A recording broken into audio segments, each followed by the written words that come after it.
खैरुकुम मन तअल्लमल क़ुरआन व अल्लमहु।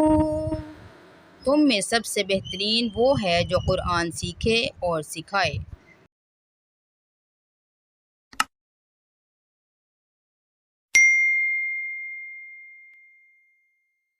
अस्सलामु अलैकुम वरहमतुल्लाहि वबरकातुहू। आप देख रहे हैं कुरान व तजवीद। उम्मीद करती हूँ आप सब खैरियत से होंगे और मैं ये भी उम्मीद करती हूँ कि आपने मज़ीद मुखारिज की प्रैक्टिस भी की होगी और इन लफ्ज़ को समझा भी होगा कि इनको कैसे अदा करना है और इनकी अदायगी कैसे होती है। क्योंकि हमने फ़र्स्ट 2 तख्तियाँ हमने जो हैं, पहली हरूफ मुफरदात और दूसरी जो है वो हरूफ मुरक्कबात, वो हमने मुकम्मल तौर पर सीख ली हैं। और मैं ये भी उम्मीद करती हूँ कि आपने काफ़ी हद तक मुखारिज की दुरुस्त अदायगी भी सीख ली होगी।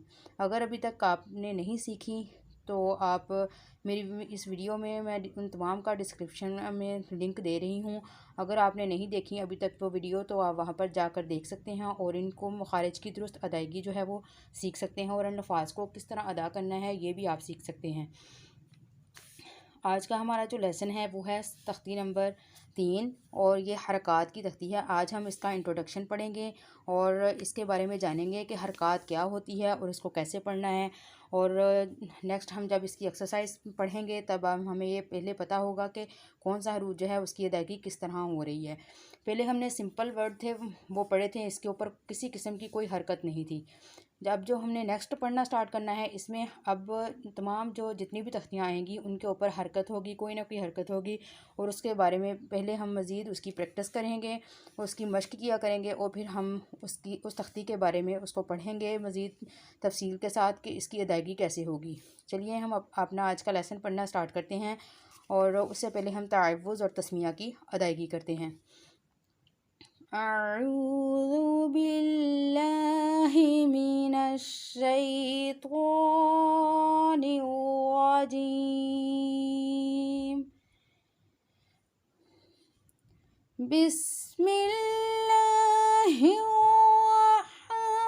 रहमानिर रहीम।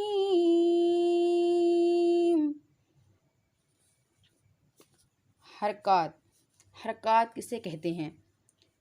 यहाँ पर इस तख्ती में जो उर्दू दी हुई है ना, इसकी ये तफसीलन इसलिए दी है कि जब भी बच्चों को पढ़ाएं कि हरकत के मतलब बताएं उनको कि इन अल्फाज को किस तरह अदा करना है और इनको अल्फाज को खींचना भी है या नहीं खींचना।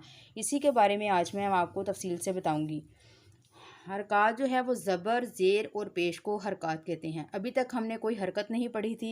हरूफ मुफरदात और हरूफ मुरक्कबात में हमने कोई हरकत की अदायगी नहीं सीखी थी। आज हम जो पढ़ेंगे वो हरकत के मुतल्लिक है। हरकत कहते किसे हैं? ज़बर, ज़ेर और पेश को हरकत कहते हैं। ज़बर और पेश जो है वो हरफ के ऊपर और ज़ेर जो होती है वो नीचे होती है। जैसे कि ये देखें, जो ज़बर है वो हरूफ के ऊपर है और ज़ेर नीचे है और पेश जो है वो भी ऊपर है। ज़बर और पेश हरफ के ऊपर और ज़ेर नीचे है। इसी तरह ज़बर, जिस हरफ पर कोई हरकत हो उसको मुतहर्रिक कहते हैं। यानी कि जब किसी भी लफ्ज़ के ऊपर कोई हरकत आ जाती है तो वो लफ्ज़ क्या हो जाता है? वो मुतहर्रिक हो जाता है, यानी कि वो हरकत में आ जाता है लफ्ज़।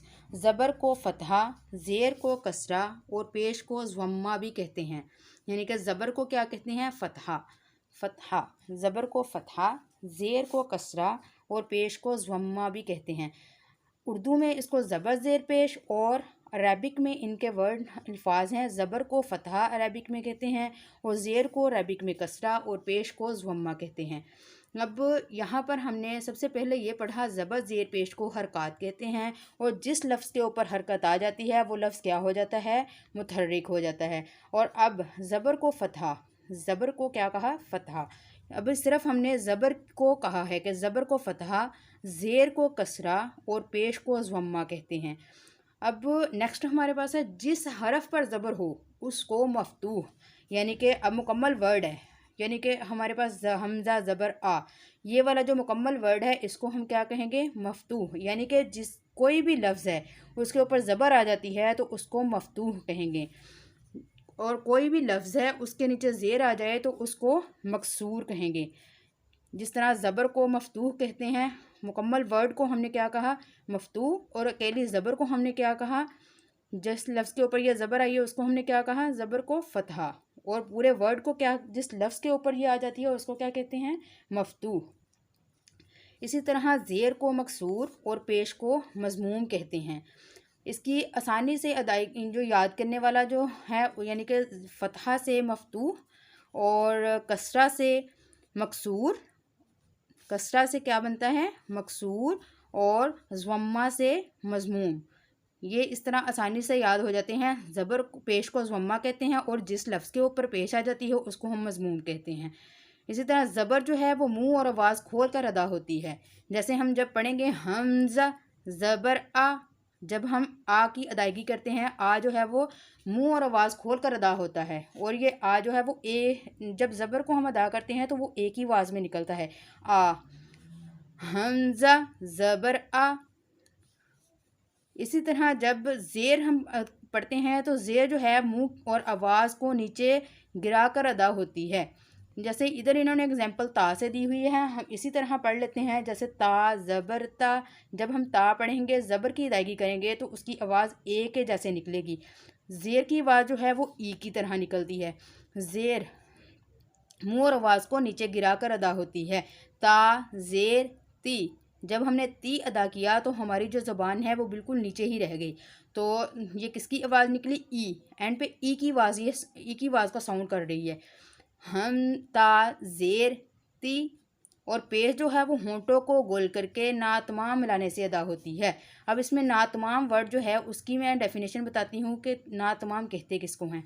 होंठों को गोल करके ना तमाम मिलाने से अदा होती है। जैसे ता पेश तू तू, जब हम हरूफ को अदा करते हैं, उसकी पेश की अदायगी करते हैं, तो हमारे जो साइडों से होंठ होते हैं वो जुड़े होते हैं और दरमियान से हमारे जो होंठ हैं वो खुले होते हैं।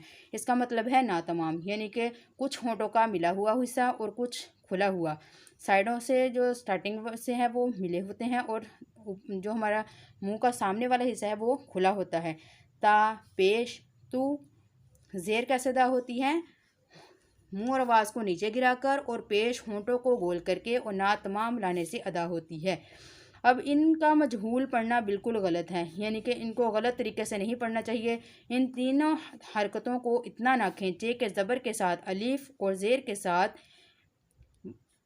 के साथ या और पेश के साथ वाव पैदा हो जाए। यानी कि जो हरकत है इसको हमने लंबा करके नहीं पढ़ना और इसको एक भी हरकत के बराबर हमने खींच कर नहीं पढ़ना, क्योंकि जो एक हरकत तक खींच कर पढ़ा जाएगा वो हरूफ मद्दा होगा। उसका नेक्स्ट हम मज़ीद पढ़ेंगे और उसके बारे में मैं तफसील से आपको बताऊँगी। बा ज़बर बा, इसको हमने बा ज़बर बा पढ़ना है। इसको हमने बा के साथ अगर हम इसको थोड़ा सा भी खींचेंगे तो ये क्या बन जाएगा, बा अलिफ ज़बर बा, तो इसको ये लंबा हो जाएगा, तो ये बिल्कुल इसका साउंड चेंज हो जाएगा। इसी तरह बा ज़ेर बी, इसको हमने बी अदा करना है, इसको हमने बी नहीं पढ़ना। जब हम बी पढ़ेंगे तो ये हरूफ मद्दा का वर्ड बन जाएगा। बा पेश बू, तो इसको भी हमने बू पढ़ना है, इसको हमने बू अदा नहीं करना। इन तीनों हरकतों को इतना हम नहीं खींचेंगे कि इनके साथ अलिफ़ की आवाज़ पैदा हो जाए, और अलिफ़ बा के साथ अलिफ़ की आवाज़ पैदा होगी और बा के साथ या की, और पे जो वाव है उसके साथ तो बा जो है वो उसके पेश जो है उसके साथ वाव की आवाज़ पैदा हो जाती है, तो ये हरूफ मद्दा के वर्ड बन जाते हैं। इसलिए हरकत को एक अलिफ तक ज़रा भी उसको खींच कर नहीं अदा करना। जिस अलिफ पर ज़बर ज़ेर पेश और तनवीन या जज़म हो उसे हमज़ा पढ़ेंगे। अब एक सिंपल अलिफ है, जब हम बिल्कुल सादा अलिफ अदा करते हैं तो उसके ऊपर कोई हरकत नहीं होती, उसको हम अलिफ पढ़ेंगे। यानी कि एक ये वाला अलिफ है, इसको हम अलिफ पढ़ेंगे। अगर इसी अलिफ के ऊपर ज़बर ज़ेर या पेश कोई भी हरकत आ गई तो हमने इसको क्या पढ़ना है, हमज़ा, तो हमने इसको क्या अदा करना है, हमज़ा। इसी तरह अलिफ जो क्योंकि है ये ख़ुद साकन है, इससे पहले हमेशा ज़बर आता है और ये बग़ैर झटके के पढ़ा जाता है। और जिस रॉ के ऊपर ज़बर और पेश हो उसको पुर, और जिसके नीचे ज़ेर हो उसको बरीक अदा करेंगे। इसी तरह यानी कि ये रॉ के बारे में मैंने आपको मुकम्मल तफसील से तमाम वीडियोस जो है मैंने जैसे हरूफ मुस्तालिया की बनाई थी, इसी तरह रॉ की भी एग्जांपल्स के साथ बनाऊंगी। रॉ जो है वो जब इसके ऊपर ज़बर आती है तो ये पुर पढ़ी जाती है, जब इसके नीचे ज़ेर आती है तो ये बरीक अदा होती है, और जब इसके ऊपर पेश आती है तो ये पुर अदा होती है। इसी तरह रा के ऊपर ज़बर और पेश होगी तो उसको पुर पढ़ेंगे और नीचे ज़ेर आएगी तो उसको बरीक अदा करेंगे। नेक्स्ट हम इसकी एक्सरसाइज करेंगे इंशाल्लाह। और तब तक आप इस जो मश्क है वो आप समझने की कोशिश करिएगा कि कौन सा लफ्ज़ जो है उसकी अदायगी कैसे हो रही है, और इनके बारे में आप मज़ीद तफसील से ये वीडियो देखिएगा और शुरू से लेकर एंड तक देखिएगा ताकि आपको पता चले कि कौन सा लफ्ज़ जो है वो उसकी अदायगी किस तरह हो रही है। उम्मीद करती हूँ आपको लेसन की भी समझ आ चुकी होगी। अगर कोई लफ्ज़ की समझ ना आई हो तो आप मुझे कमेंट्स बॉक्स में पूछ सकते हैं। और तब तक के लिए अल्लाह हाफ़िज़। अगर आप हमारे चैनल पर नए हैं तो पहले सब्सक्राइब करिए, लाइक करिए और शेयर करिएगा, और बेल के बटन पर ज़रूर क्लिक करिएगा ताकि आपको हमारी ऐसी ही आने वाली नई वीडियोस मिलती रहें। तब तक के लिए अल्लाह हाफ़िज़। रब्बि ज़िदनी इल्मा। अल्लाह ताला आपके और मेरे इल्म में मज़ीद इजाफ़ा फ़रमाए।